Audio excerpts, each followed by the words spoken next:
Prince Harry's return next month to the United Kingdom you may have read a lot about, but here's what you won't know about that could be happening at the planned event of the statue unveiling of Princess Diana next month in Kensington Gardens. As you can imagine, people here in the United Kingdom are very excited finally to be able to see the unveiling of such a wonderful statue that is set, of course, to enthrall the world of the late great Princess Diana.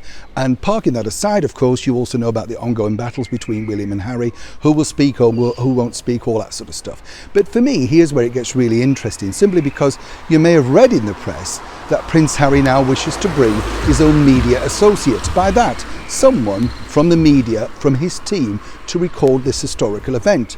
Now, why would he wish to do that? Well, it's quite simple, really. He doesn't, as you know, trust any part of the British media. So much so that a while ago they gave a list of sort of publications that they wouldn't speak to. It didn't really matter because the onslaught of bad press meant that virtually everybody was reporting the same thing, and it was all negative. Now, here's where the story gets more interesting, because Harry believes that if he presents his own version of the story and offers it to the publications, particularly in America, where he's building his brand, they will go with that rather than the possible negative media that could ensue here from the British press. A rather clever move by him and, of course, his very expensive PR teams. But it doesn't stop there.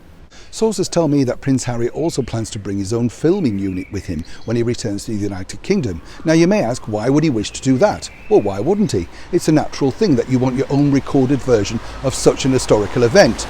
However, other people are now basically asking the question, will this form part of one of his deals, whether it be with Spotify, Netflix, or indeed a special documentary? Naturally, as he said in that Apple documentary, it's his mother. He knew her, the British public didn't necessarily know her, and that's why he was confused about all the tears, obviously. So I'm sort of thinking that he will want to make his own version of events of that very special day. Now, of course, whichever way he moves and whichever direction he takes, he will get negative response. But for him, on this very delicate and rather moving time, perhaps we should show a little bit of forgiveness, because it will be very difficult for both of the young men who are on, of course, parade around the world, with everybody looking at them to see if there's a glitch of anything going wrong. For Harry, I guess, he just really wants to be sure that he comes away from this particular event with something a little bit more personal.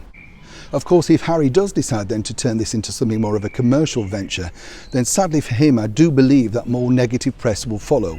But for now, all eyes once again will be on Harry and William at such a historic and very special event. Neil Sean in the heart of London.